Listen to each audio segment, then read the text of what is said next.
Bernie Sanders' Green New Deal is a climate plan for the many, not the few by Alyssa Battistoni. Thea Riofrancos. In his just-released Green New Deal proposal, Bernie Sanders brings the kind of bold, large-scale plans as well as the moral fury we need, not just to save the planet, but to create a just and equitable world. Democratic presidential candidate U.S. Senator Bernie Sanders tours a mobile home park that was destroyed by the Camp Fire on August 22, 2019 in Paradise, California. Justin Sullivan, Getty. Yesterday, Bernie Sanders launched his Green New Deal (GND) platform in Paradise, California, a community literally burned to the ground by fossil company greed and state collusion less than a year ago, when the deadliest fire in California history ripped through the state's northern forests, dried out after baking in intense summer heat. Those fires killed 86 people and destroyed tens of thousands of homes. PG&E, the state's mammoth electric utility, has been found responsible. Climate-fueled fires are still burning, not in Paradise, but in the Arctic, where Greenland has seen a massive blaze that threatens to drive up ice melt, and in the Amazon, where the rainforest has been burning for 3 weeks, likely due to intentional arson by ranchers to clear land for cattle. Thousands of miles apart, these fires have common threads. They're being sparked by the rich and powerful, whether by agricultural conglomerates, complicit right-wing governments, or fossil fuel executives who've lied to the public so they can keep spewing heat, trapping carbon up into the atmosphere for a quick buck. This moment demands urgency and moral clarity about who's to blame. Bernie's approach to climate provides both. It's extra, in the language of the internet, on everything. Before today, Bernie hadn't positioned himself as a climate-first candidate. That lane was taken by Washington Governor Jay Inslee. Inslee dropped out of the race on Wednesday, having failed to poll above 1% despite pushing other candidates to sharpen their climate proposals. But Bernie's GND proposal is in many ways even more sweeping than Inslee's. We shouldn't be surprised. Climate change isn't just one issue among many. It's part of the class war that capitalists are waging on the rest of us, from the forests of northern Brazil to those of northern California. So it's not a coincidence that the most ambitious climate plans with action on necessary scale, from Ox's GND resolution in February to Bernie's climate plan today, are coming from the socialist left. Bernie's vision is noteworthy for its aggressive stances. The timeline is rapid, in line with the findings of climate science and the demands of the climate justice movement. It calls for decarbonizing energy and transit by 2030, and full decarbonization by 2050, a standard that sets both near and longer-term goals that are ambitious but possible. But it's also aggressive in the sense of confrontational. It minces no words about the deep culpability of the fossil fuel industry, calling not only for phasing out fossil fuels but for holding the executives who have delayed climate action responsible. All in all, the platform dramatically shifts the policy conversation, putting forth an insurgent and detailed policy vision grounded in the work of the vibrant social movements pushing climate politics. It both draws on what's positive about the New Deal legacy, massive federal investment in the public interest, while also explicitly centering those who were excluded from its coalition, with particular attention to indigenous peoples and communities of color. In fact, Bernie's plan is even better than it had to be. The bar for climate policy is woefully low, though it's been inching up in recent months, thanks to the GND resolution and a set of bold proposals from Inslee. This plan sets a new standard on familiar issues like green jobs. Sanders' proposal to create 20 million new jobs, for example, more than doubles Inslee's promise of 8 million, while his comprehensive plan for a just transition for fossil fuel workers, including a wage guarantee and pension support, blows Obama-era retraining programs out of the water. But it also ventures into territory rarely touched by presidential candidates, from regenerative agriculture to the HEMAS principles for democratic organizing, developed to facilitate organizing around environmental justice. First, Sanders goes after not only fossil fuels but the role of private interests in our energy system more broadly.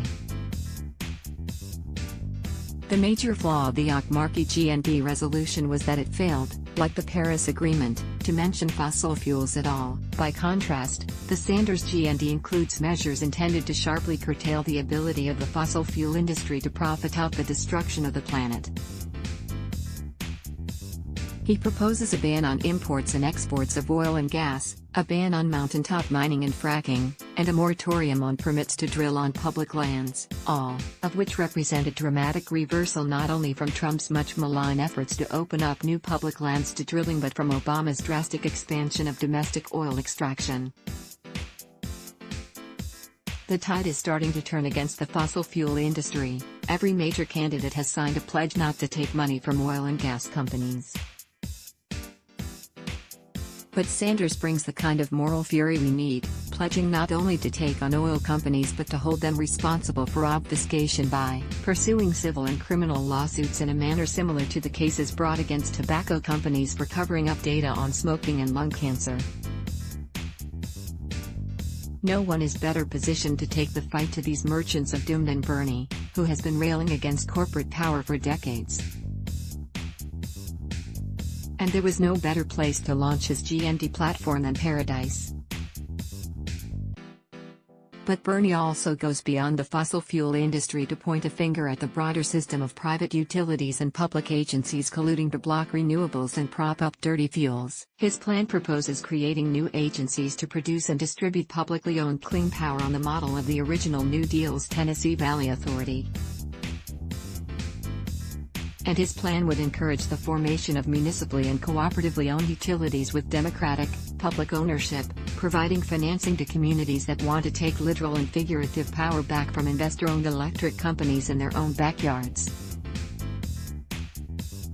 Climate justice groups and eco-socialists have long put forward similar visions of energy democracy as a public good. Their presence in a front-running presidential candidate's platform is a remarkable sign of the times. Second, the Sanders GND also offers a refreshing vision of the role of the United States in the world and the form that global cooperation around climate ought to take. Instead of positioning the GND as a way to cement American dominance, green the U.S. military, or even to lead the world morally on climate change, something the United States has steadfastly failed to do, the plan recognizes that the United States has for over a century spewed carbon pollution emissions into the atmosphere in order to gain economic standing in the world, and has a commitment to take on an accordingly fair share of emissions reductions. Sanders calls for reducing domestic emissions by at least 71% by 2030 and reduce emissions among less industrialized nations by 36% by 2030, the total equivalent of reducing our domestic emissions by 161%. Toward that end, his plan pledges $200 billion to the Green Climate Fund, a fund set up as an outgrowth of the UNFCCC process and governed by a board of representatives from around the world. President Obama, by contrast, pledged just $3 billion before leaving office. Sanders also calls for making climate a centerpiece of American diplomacy, and seems to suggest building relationships not just with sovereign governments but also with like-minded parties and social movements abroad. We must recognize that people from every country in the world, Russia, India, China, Japan, Brazil, are all in this together. Instead of accepting that the world's countries will spend $1.5 trillion annually on weapons of destruction, Bernie will convene global leaders to redirect our priorities to confront our shared enemy, climate change. And Sanders understands the deep link between fossil fuel capitalism and militarism, and the need to dismantle both. Indeed, a substantial amount of the GND's funding, $1.215 trillion, will come from scaling back military spending on protecting the global oil supply. We know that getting any climate policy passed will require serious structural reforms to American democracy, first and foremost abolishing the filibuster. And of course, the wonks are already grumbling that none of this is realistic. Let's be real, no serious climate action is realistic without major popular support. But Sanders' announcement in Paradise is the beginning of a tour that will take the GND directly to the people. Climate change isn't just an issue for wonks, The Sanders GND is for the coal miners being stiffed on pensions and indigenous peoples protecting their water. It's for the neighborhoods bearing the toxic brunt of environmental racism and the coastal communities facing rising seas. It's a climate plan for the many, not the few. And, from the Oval Office to street marches, it's the climate plan we should fight for. Let's block ads. Why?